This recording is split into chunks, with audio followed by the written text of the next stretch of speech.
The San Francisco 49ers just got unexpected news, and you're going to like it. I promise you're going to like at least 3 pieces of news that I'm going to share with you today. All fantastic. I'm back from New York City. I'm happy to be back home in Colorado, and I'm happy to be sitting in studio talking about the San Francisco 49ers today. Let's get it going. Hit subscribe if you're looking for 49ers content like this. But, man, Fred Warner said today that Alfred Collins' punch-out was one of the best plays he's ever seen.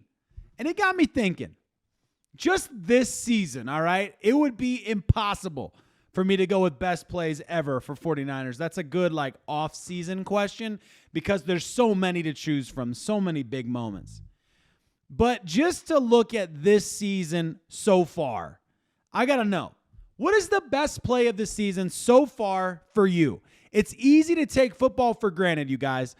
We get this opportunity to do this, and it's so fun. I love talking football. I love doing this every day. It's a great time. And we get to the football games, and we get 17 games plus playoffs, right? And then it's over. And you can easily go a few weeks, and you've already forgotten what were the biggest moments in the game against the Seahawks? What were the biggest moments against the Saints? What were the biggest moments against the Cardinals? And some of the biggest moments that come to mind are the mistakes the other team made. Some of them are mistakes the 49ers made. Those ones stick out really well. I got a couple for you to choose from. Number one, I'm going to have to choose Ricky Pearsall for both of my offensive nominees if we were going to choose nominees, so to speak. I would nominate Ricky Pearsall's catch from Mac Jones on a 4th and 1, if I'm not mistaken, and it was a deep ball outside the numbers. It was a beautiful pass. It was a beautiful catch. It was a great play just a couple weeks ago. And then the other one I would nominate from the offensive side of the ball is another Ricky Pearsall catch, and that's the underthrown ball by Brock Purdy. I'm not 100% sure whether it was an intentional throw, if he intentionally threw it where only Pearsall could catch it, or if he unintentionally threw it short and Ricky Pearsall turns, adjusts his body, catches it one-handed. Unbelievable catch. One of the best catches I have ever seen. It was such a great catch. And those are the offensive nominees for me. On the defensive side of the ball, I'd say on Thursday night, we got a couple of great options for some of the best plays of the season so far. And in a season that is missing a lot of takeaways, that the 49ers have not had a bunch of turnovers, I'm going to go with you got Kyren Williams on the 4th and 1 on Thursday night. That's a candidate. That's for sure in the short list, right? You got Upton Stout's pass breakup a couple weeks ago to win against the Cardinals. That's a candidate for sure, but I have to go with Fred Warner. I have to agree with Fred Warner on Alfred Collins' punch out. This is one of those fumbles where you don't even blame the running back. If you're a Rams fan and you're blaming Kyren Williams for fumbling on the goal line, you have no, seriously, there's no reason to argue about that. The guy got absolutely mauled by a bear. His head was coming off. And the football came out. I mean, Alfred Collins punched him so hard that he took his head off and hit the ball in the same punch. Whatever. I get it as a fan. You're like, come on. You can't spit it up on the 1-yard line.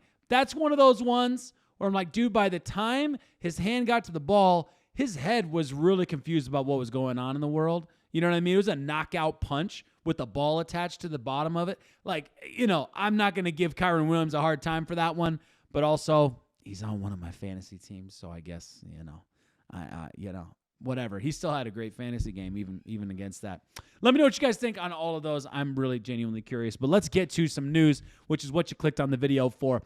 Starting with this one, I never want to talk about other teams' deficiencies as we're going up to play against them in terms of injuries and stuff and celebrate the injuries, because ultimately the ultimate scenario, the best case scenario, is the best players from the Buccaneers and the best players from the 49ers get to play each other. That is the best case scenario for everybody, for the neutral fan, for all the fans.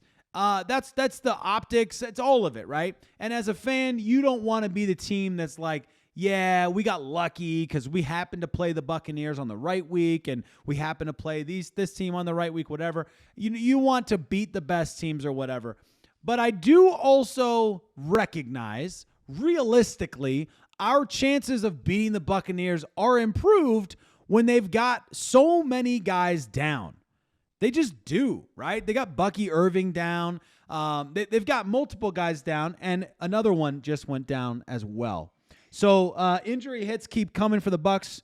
Corner Zion McCollum had his left arm in a sling. That was kind of news in the middle of the day today. That kind of ended up being a big news. Kyle Posey did a great job talking about that, just saying basically they were without their cornerback one. Let's see here.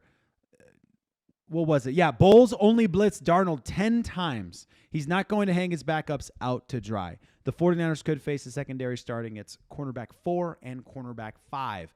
And that's really important because their defense, EPA, and I know some people don't like EPA. I get it, all right? It's not for everybody, but it is one of the few loaded statistics out there right now for football fans that take into account where you're at on the field when these plays take place. In other words, if you're a defense and you stop a team on a 4th and 1, it's more valuable than if you stop the run on a 1st and 10, right? Or a 1st and 15 after a penalty. It takes things into account, so I like EPA. It's okay if you don't. But the 49ers are going up against a defense who is number 27 versus the pass in EPA per dropbacks, okay? So, yikes. That's good news for the 49ers, bad news for the Buccaneers, who are now looking at potentially having their cornerback 4 and 5 starting this weekend. One of the few teams out there who can really sympathize with the 49ers injury situation this year. If you look at Baker Mayfield up there on the QBR leaderboard, he's only 2 spots ahead of Mac Jones. Mac Jones is on there. Basically, the way they set this up is only one player per team, and so since Mac Jones has more starts than Brock Purdy, that's why he's on that list in case you're wondering. Brock Purdy's stats were technically higher than that, but a small sample size. Only played 2 games compared to a lot of these guys who played 5, right? Baker Mayfield, though, only 2 spots ahead of Mac Jones in total QBR. I thought this was great from SF Data Niners. He does a great job with all these data points.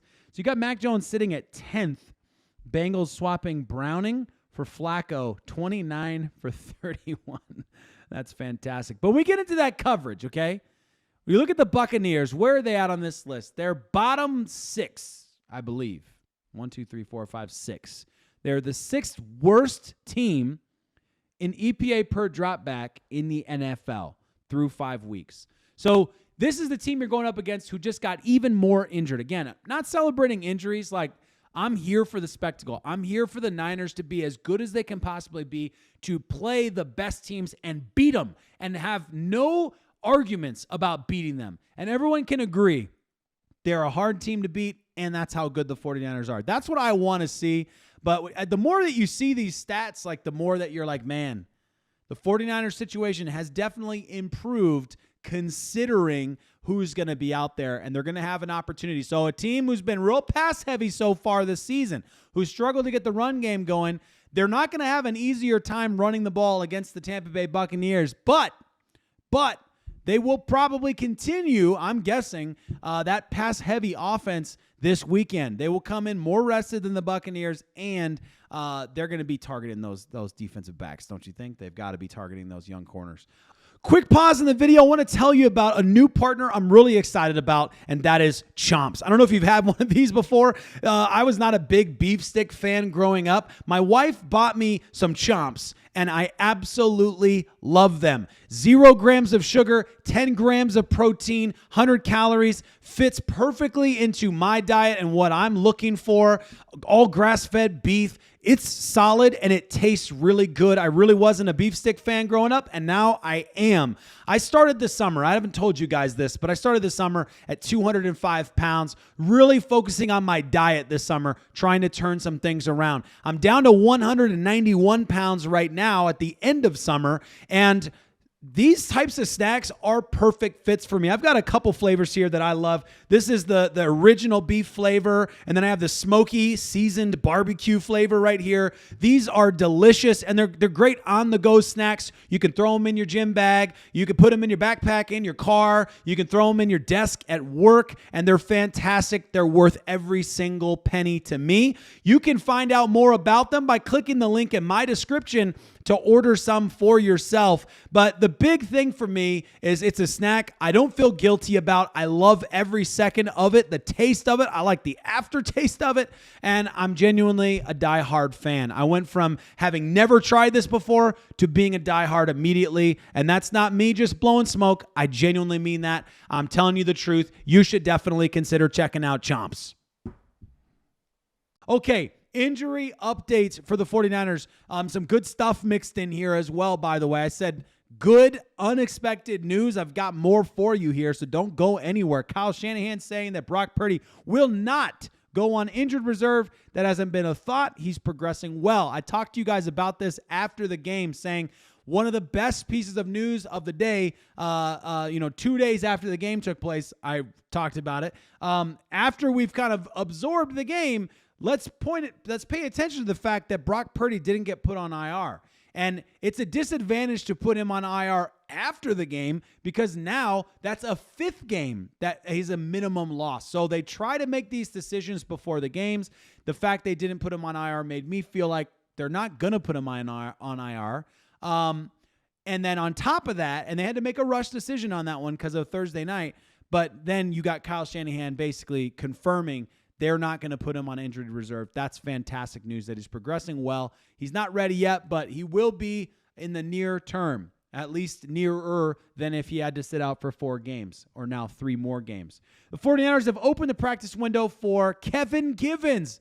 Completely unexpected report. Did not see this coming. He had that torn pec, if I remember correctly, in training camp. So that's huge news. He was looking good, if I do remember correctly. But boy, the defensive line could really use some guys who've been out there and have some significant snap counts in their history. Kevin Givens would be one of those guys, so I'm excited. He's not going to make up for, he's not everything we're hoping CJ West or Alfred Collins are going to be. Like he's not a game changer in that regard. He's not a Forrest Buckner, right?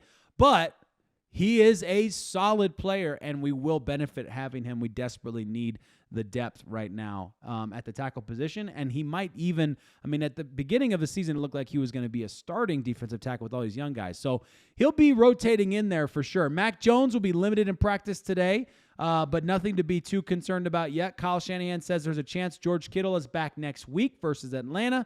Does not sound like Ben Barch will be ready for that week quite yet. So that's probably 2 weeks for Ben Barch. Malik Mustafa said he expects to play this weekend against the Buccaneers. Now that's Malik saying he believes he should play. Kyle Shanahan was not as confident, but Kyle also does play things close to the chest, and when he doesn't have to commit, he tries not to. So it doesn't necessarily mean anything, but it is exciting that's how good Malik feels after practice today. That's how good he felt about being able to play this weekend. And then while there is bad news that there are 18 players on the 49ers injury report today, the good news is, and actually there's another guy missing here we're going to talk about in a second, but Connor Colby, Colton McKivitz, and D. Winters are not listed on the injury report. That's huge news, guys. Huge news. D. Winters especially, but Connor Colby because you've got Ben Barch out for another 2 more weeks. Colton McKivitz, outside of Thursday, he's been pretty solid this year, so you definitely need your right tackle. And it seems like Colby will be the left guard for the next 2 weeks, if he stays healthy, I should add. Kyle Shanahan, Ben Barch is not on track to be activated from IR next week. Okay, pressure leaders among rookie defenders heading into week 6, tied for second, but technically third if you count the fact that James Pierce Jr. has only played 4 games. He's a game behind maybe everybody else, whatever. Mykel Williams, though, is tied for second in pressures among rookie defenders. I want to take a second, okay, who, by the way, big news today that I have not seen anyone reporting, and so I'm afraid I might have it wrong because I heard on the radio with confidence that Mykel Williams was the full participant today. but I didn't hear a whole lot of talk about him. He was a little banged up after the game. So anyway, people are not talking about that, but I believe that to be the case.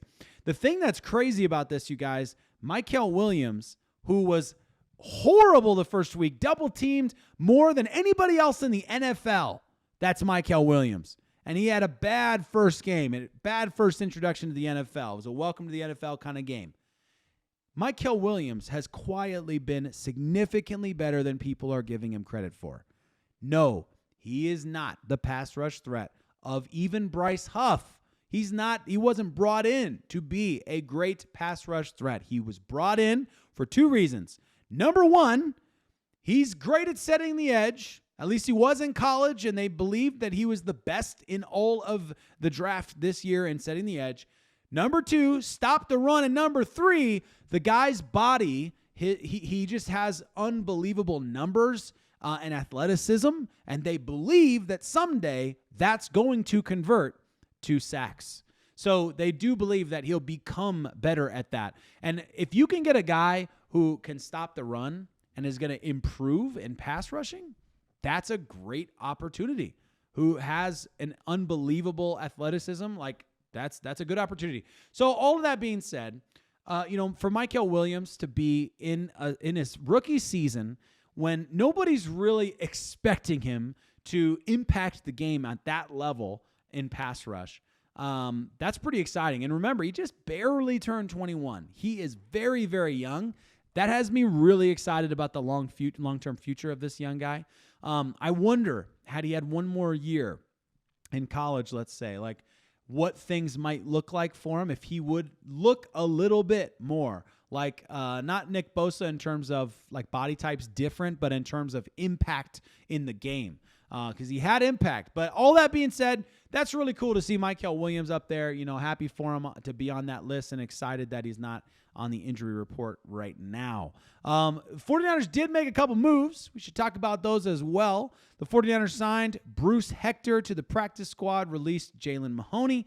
The team has plenty of injuries along the D-line, including Alfred Collins, C.J. West, Kalia Davis, and Yetur Gross-Matos. They could elevate Evan Anderson.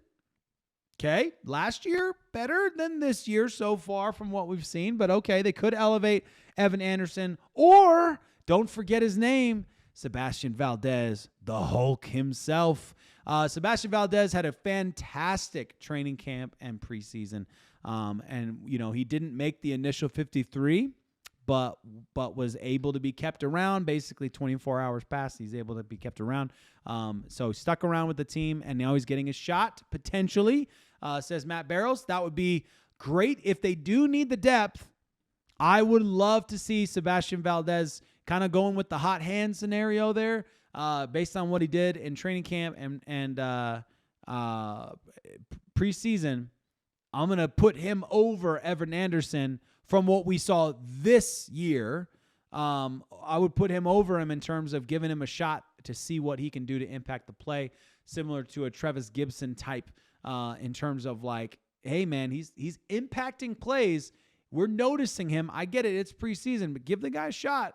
Evan Anderson had a decent preseason last year and had some really good moments in the NFL when needed last year as well. So I'd like to see the same opportunity given to Hulk himself, but we'll see how it all plays out. Let me know what you guys think. As always, in the comments, appreciate all of you guys. We're 4 days away from the Tampa Bay Buccaneers, and they're playing at that better time slot, which is great for the 49ers. They got moved to that 1 o'clock time slot, Pacific, right? And they were originally going to be a morning game, a 10 a.m. game. So to travel to the East Coast and play at what would be 1 p.m. Eastern, right? That early game is just a horrible thing to have a team do. Going from all the way from coast to coast, that's a brutal. From the Northwest, essentially, to the Southeast, that's a long drive, a long flight. A lot of jet lag, a lot of long time in the air, all that. So I'm excited that the 49ers get that better time slot. That's going to drastically improve their chances at being at their best energy, and their body clock not being at 10 a.m. Local time. So it's all really good. I'm stoked about that. I think they have a really good shot It's going to be a very tough test, a very tough team. But I think I've said that several times this season. I know I have said that several times this season. And so far, the 49ers are sitting 4-1, baby. Let's go. Appreciate you guys and hope you guys have a fantastic rest of your evening. That's all I got for you.